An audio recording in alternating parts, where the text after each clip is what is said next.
തൻ്റെ ഭക്തന്മാർക്ക് വേണ്ടി ആഹാരം ഒരുക്കുന്ന ദൈവം. അവൻ്റെ പ്രവൃത്തികൾ ഭയങ്കരവും അത്ഭുതവുമായ പ്രവൃത്തികളാണ്. ആ ദൈവത്തെ എങ്ങനെയാ സ്തുതിക്കാതിരിക്കാൻ പറ്റുന്നത്? ആ ദൈവത്തിൻ്റെ പ്രവൃത്തികൾ ഓർത്താൽ എങ്ങനെ ആരാധിക്കാതിരിക്കാൻ പറ്റും? അതോർക്കും തോറും നമ്മൾ എത്ര ചെറിയവരാണെന്ന ബോധ്യം നമ്മെ ഭരിക്കും.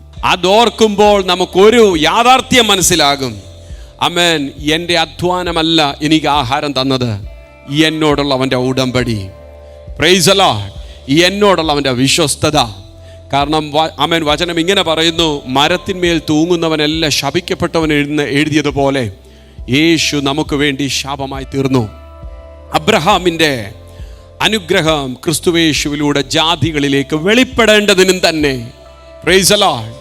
അബ്രഹാമിൻ്റെ വാഗ്ദത്തം ക്രിസ്തുവേശുവിലൂടെ ജാതികളിലേക്ക് വെളിപ്പെടേണ്ടതിനും തന്നെ അബ്രഹാമിനോടുള്ള ഒരു ഉടമ്പടിയുണ്ട് കർത്താവിൻ്റെ. ഈ ഉടമ്പടിയെ ഓർക്കുന്നൊരു ദൈവമുണ്ട്.